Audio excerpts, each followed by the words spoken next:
Okay, so everything that we've done before with equations is still pretty much going to hold true. I mean, an equation is a true statement that says one side is the same as the other side. And you find this value for x that makes the statement true. And that's still what we're doing. So all the steps that you used to do in Algebra 1 and Algebra 2 are all going to be the same until we get to the end. So you can almost just treat the sine x like it were a regular x. If you were to pretend this was 2x minus 1 equals 0, what you would do is you would add 1 and divide by 2. And you would have sine x is equal to 1/2. What we do from here, though, is where it all becomes different. So we need to know what value of x makes this true. What angle, because the sine is always of an angle, what angle has a sine of 1/2?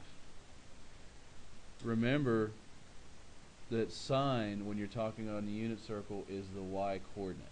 So what angle has a y coordinate of 1/2? And for that information, we need to kick it over to the unit circle. So scanning the unit circle for 1/2, and he says it's pi over 6.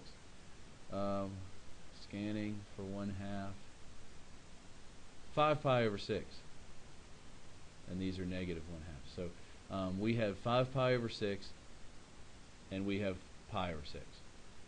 So do you see why those are what we're looking for? Yes, we're good.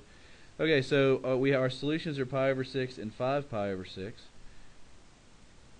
So x could be 5 pi over 6, or x could be pi over 6. Now, one little catch to that is that those aren't the only two solutions.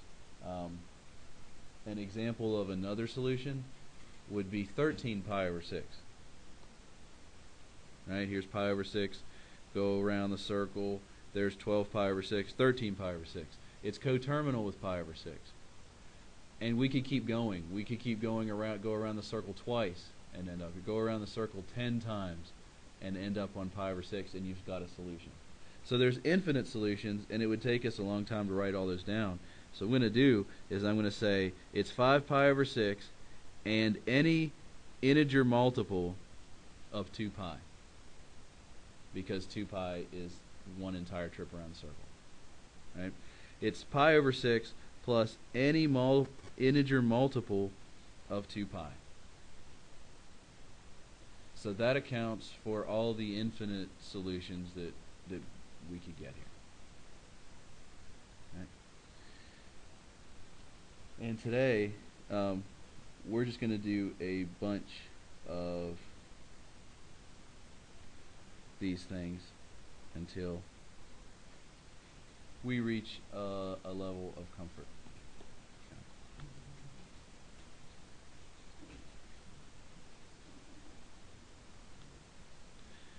Okay. So I brought up another one. Did I totally not write sine? Sine x plus the square root of 2 equals negative sine x. If you were to treat these like they were just plain old x's, hopefully you would say, hey, I've got to combine like terms. Maybe even Amelia will say that somewhere over there about combining like terms. Because that's the first thing that we need. There she goes. That's the first thing that we need to do is we need to combine like terms. So when you do that, you pile up all the x's together and you pile up all the numbers together. So if I add sine to both sides, I would get 2 sine x. And if I subtracted the square root of 2 to move it to the right, I have it equal to negative square root of 2. And if that were a plain old x, you would now divide by 2. So we have sine x is negative square root of 2 over 2. Whoa. Amelia erased something. That said 2 sine x equals negative square root of 2. We'll figure this out as we go. Okay, so the question is, what angle has a y-coordinate of negative square root of 2 over 2? And we need to consult the great circle. A y-coordinate of negative square root of 2 over 2. 5 pi over 4 does it. 7 pi over 4 does it. So we have two solutions, 5 pi over 4 and 7 pi over 4. So it could be 5 pi over 4 plus any number of trips around the circle, and it could be 7 pi over 4 plus any number of trips around the circle.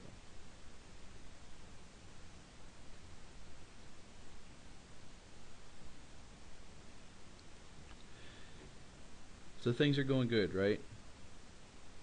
We're feeling pretty comfortable.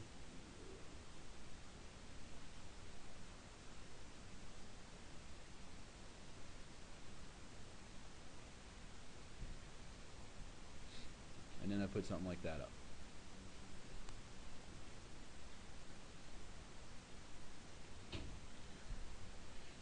Okay, there are going to be two things that are very different from what we just did with sine, and that's because we have the tangent in there.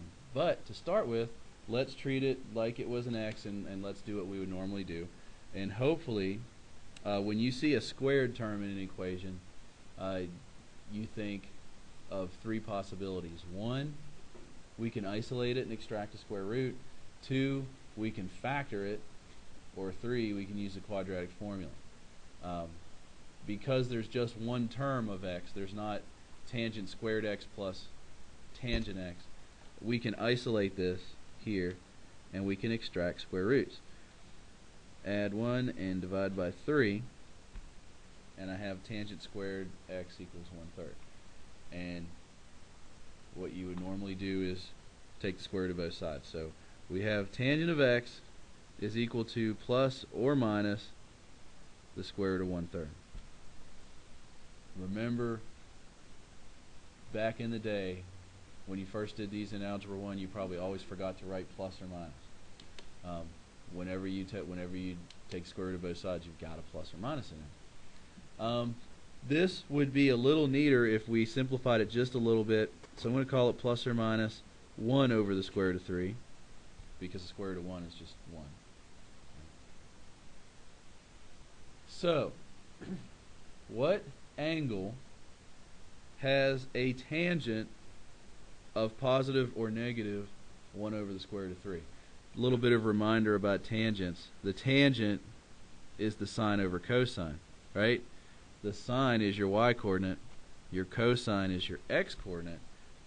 So the question becomes, what angle on the unit circle,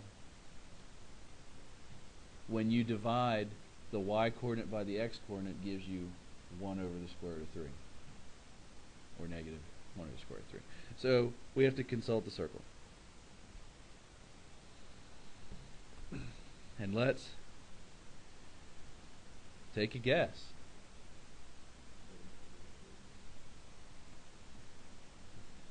And let me restrict where we can guess from.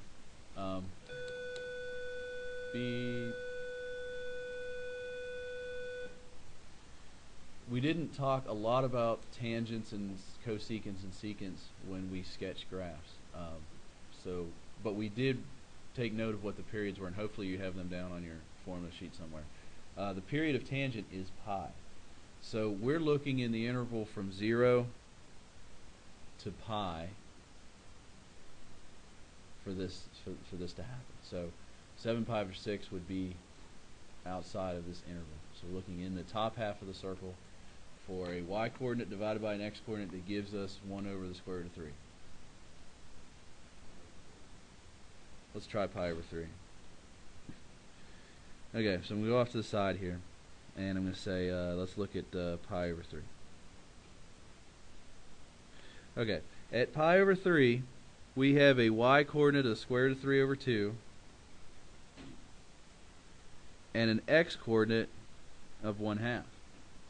So when I flip and multiply, let me just do that like this. what I have is 2's cancel and I have the square root of 3.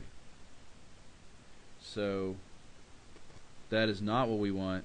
So it's not going to be pi over 3. It's going to be something else.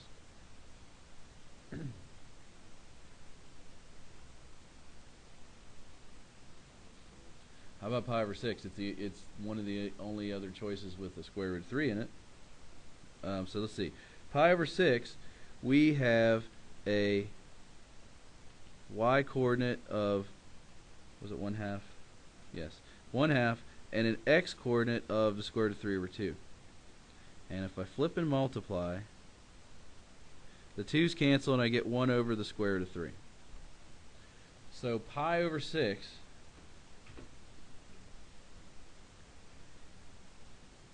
and any number of pi's, because its period is pi, is going to be a solution. Let's check for more.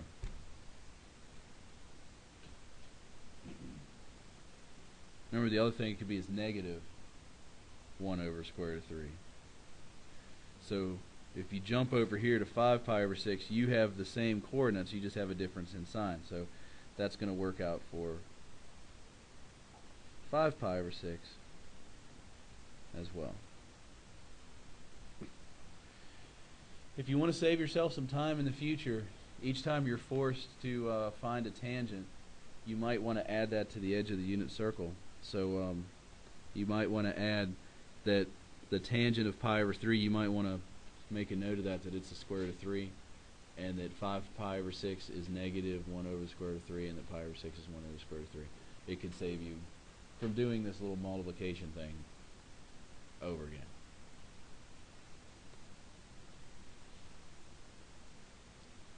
That wasn't so bad though. Gary says let's crank it up a little bit.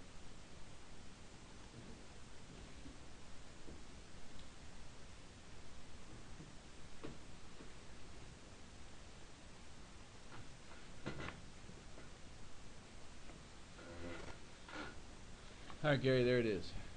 It's cranked up. We've got cotangents and cosines in there. They're all mixed around. And that cosine is a squared. So when you see a squared term in an equation, you think, can I extract a square root? Can I factor? Am I forced to do the quadratic formula? So let's look at this as a factoring problem. And the reason I would think that is I see a cotangent here and I see another cotangent there. There's two terms with the cotangent in it. We can pull it out. So let's bring it all the same side. So if we bring it all over, I get this minus cotangent x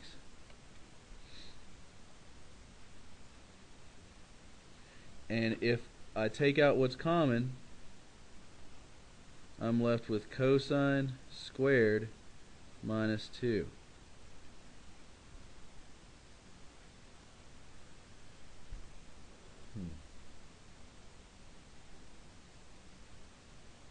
Do you remember where this goes? Huh? We did. No, it won't go again. Unless you want to introduce square roots, and I don't want to do that. Where do you normally go after you factor a quadratic? What do you do with a factor?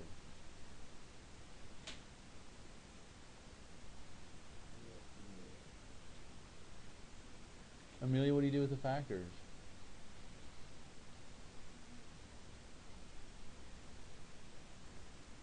In algebra 2 and algebra 1, if you had x times x squared minus 2, what would you do with each little factor there?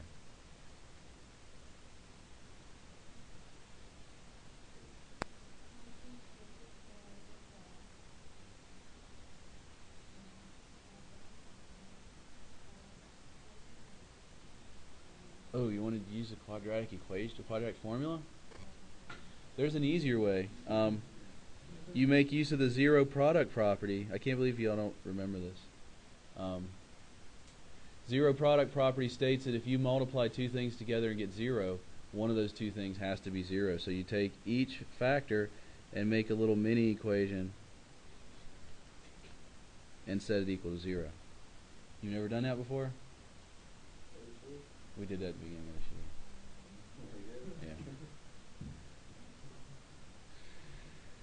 Yeah. So we have two little mini equations. Okay, so in one equation, what angle has a cotangent of 0? Let me come off to the side here and say that cotangent is the cosine over the sine, and on the unit circle that's your x coordinate divided by your y. So on the unit circle, from 0 to pi, where do we have an angle where x divided by y is 0?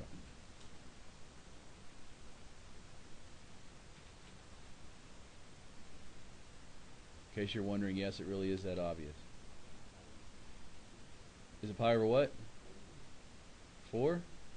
That'd be 1. Square root of 2 divided by 2. Square root of 2 over 2 divided by itself would be 1.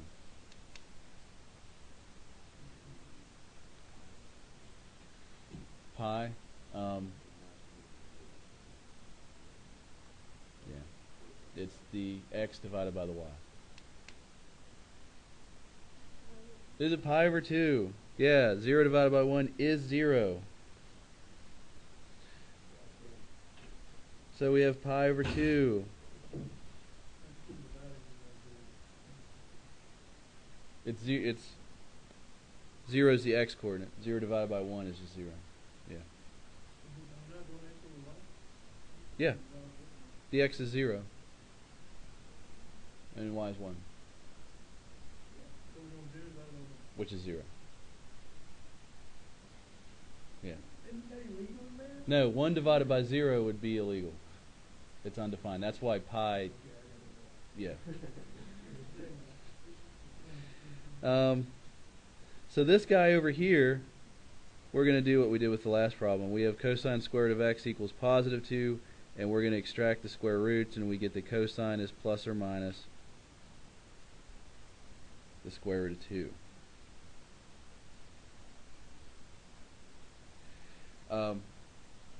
Take a look at your unit circle. Where on your unit circle do you see the square root of 2?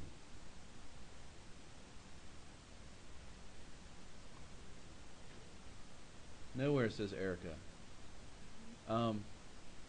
The square root of 2 is bigger than 1, right? And 1 is the limit on the unit circle. It only goes as high or as low as 1 or negative 1, left, right, 1, negative 1. So the square root of 2 is outside the range of cosine. So our only solution is this one right here.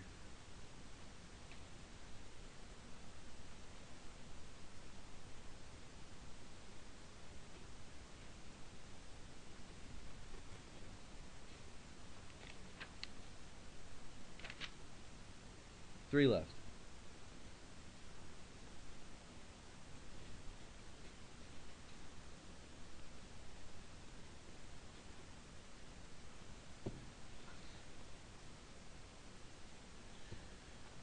Looking at this one, something should really jump out and hit you in the face. Quadratic.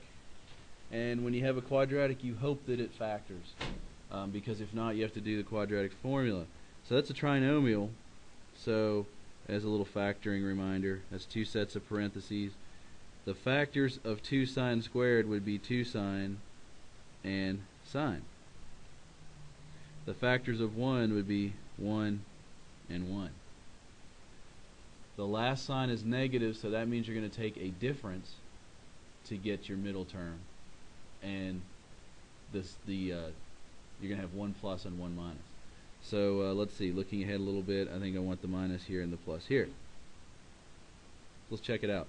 Outers would be negative 2 sine, inners would be 1 sine, add them together you get negative 1 sine, so it does factor.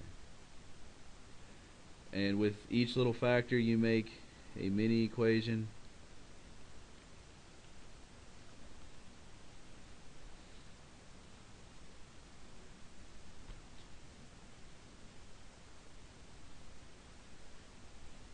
And let's see, so this one we have sine negative 1/2, and this one sine x is equal to 1.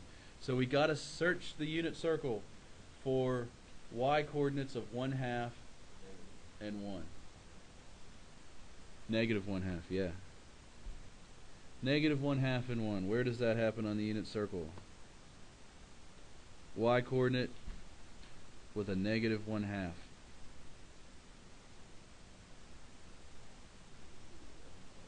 It happens at 7 pi over 6. It happens at 11 pi over 6. And at 0, it's, oops, looking for 1. Sorry, I got them backwards. And at pi over 2, the y coordinate is 1. So we have pi over 2, 7 pi, and 11 pi over 6. Pi over 2, 7 pi over 6, 11 pi over 6.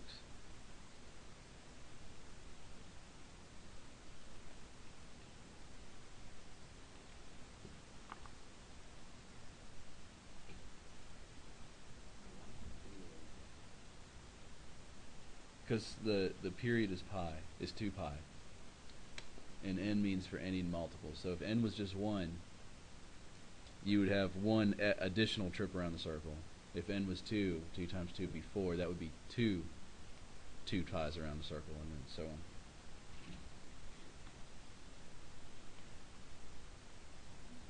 Can we make it any more fun than that? Yes.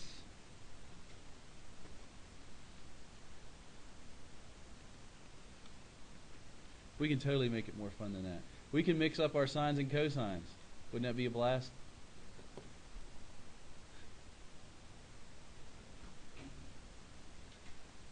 And you thought you were done with all those identities and stuff. But you're not. Okay, so we got sines, we got cosines. The sine is squared, so that looks really quadratic, doesn't it?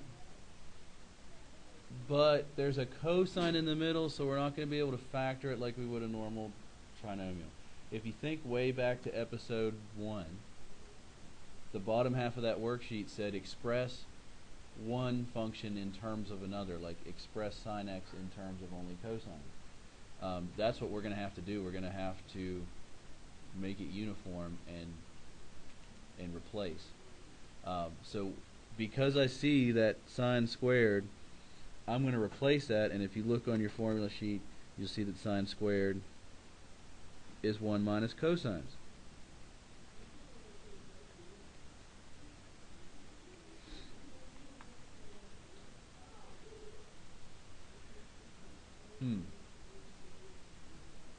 What do you think, Sarah? Take a guess. Where we go from here?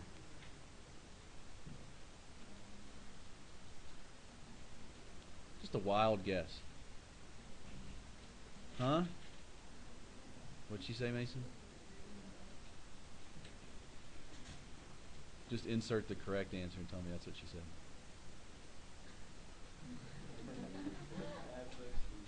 What'd she say?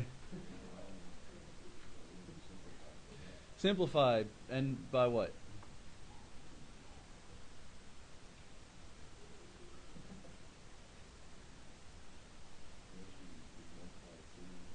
Heck yeah, let's distribute. So we got 2 minus 2 cosine squared x plus 3. That's a 3. 3 cosine x minus 3 equals 0. Yeah, when you look at that step up there, you know it's quadratic because you see the cosine squared, but it doesn't look like a normal quadratic, so you just expand. Expand everything and then sort out the pieces. So let's see, if we sort out the pieces here, we've got a negative 2 cosine squared x. We have a positive 3 cosine x. We have a negative 1. It's starting to look like something we can factor. We don't like factoring with that negative sign in front. So if we multiply the entire equation by negative 1, that has the effect of changing all the signs.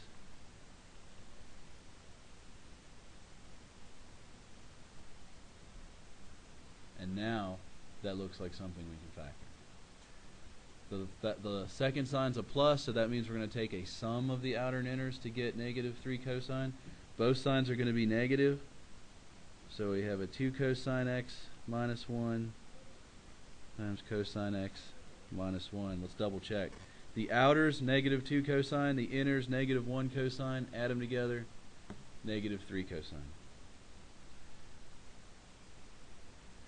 So this all boils down to two rather comparatively simple questions. What angle has a cosine of 1/2, and what angle has a cosine of 1?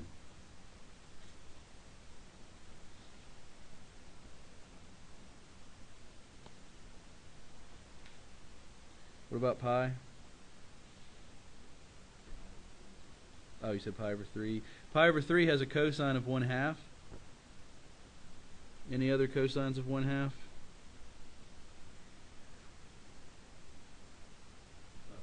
Yeah, 5 pi over 3. So we have pi over 3 and 5 pi over 3. Let me write those down. Pi over 3,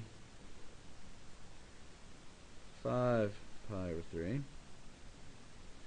Now, where can we find a cosine, an angle that has a cosine of 1? 0. Yeah. 0 and all those infinite multiple trips around. That could be better said as just plain old 2n pi.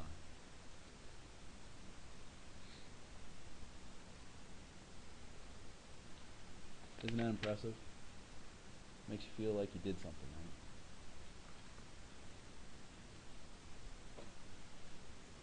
right? Last one.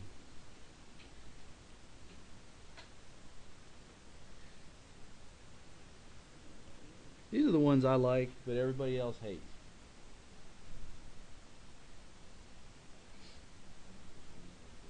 Oops. Cosine plus 1.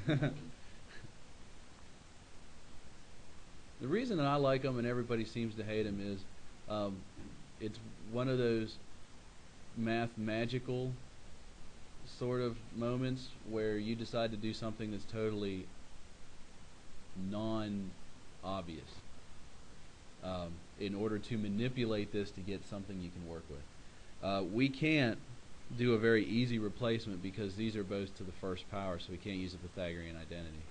Sine and cosine are mixed together. There's no way to pile that up and factor it. We're just kind of stuck. What I see here, though, is that if that were sine squared of x, we could do some things. Namely, replace it with cosine squared. And then maybe do what we did in this last problem. Well, there is a way to turn sine into sine squared. Isn't there, Erica? How would you do that? I mean, how do you turn sine into sine squared?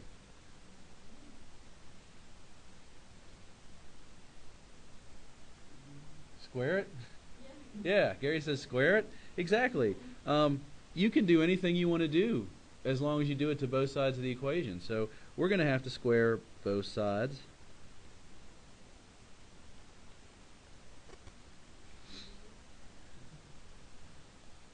And we're doing this because we see that if we manipulated it in this fashion, that we would be able to make a replacement via the Pythagorean identity. Now on the left, you have to be very careful because you'll be tempted to distribute a power, and I finally lost patience with seeing that kind of mistake. And remember, that's a huge deduction of 2 percentage points. So you don't ever want to do that.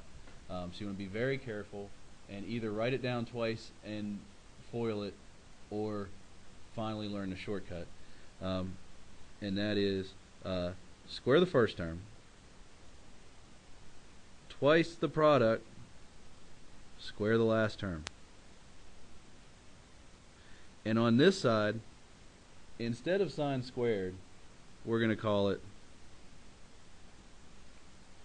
1 minus cosine squared.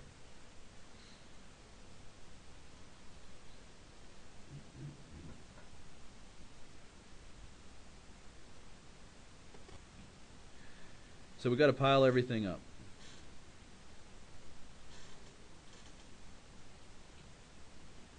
if we add cosine squared to both sides, we have 2 cosine squareds plus 2 cosine. And if we subtract 1 from both sides, you have 0. And hopefully you look at that and you say, hey, there's something common. And that common thing happens to be a 2 and a cosine. So if I factor that out, I'm left with a cosine here, and I'm left with 1 there. Don't forget the 1, because that is probably the next thing that's going to go on my loss of patience list. So we have our 2 little equations. What we need to know is when does the cosine equal 0, and when is the cosine negative 1. Great circle of life. The cosine is 0 twice. The x-coordinate is 0 here at pi over 2. The x-coordinate is 0 down there at 3 pi over 2. So we have pi over 2, and we have 3 pi over 2. Okay. Thank you. Do you have them? Oh, no. Not right now. When is the cosine negative 1? Cosine, when is the x-coordinate negative 1? X-coordinate is negative 1 over here at pi.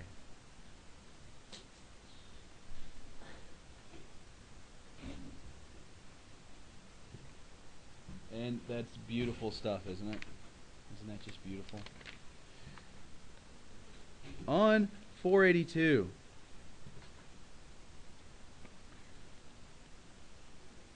You're going to want to handle 11, 20 to 20 tonight, especially for some kind of quiz or something tomorrow. You want to be able to rattle it off, just in case.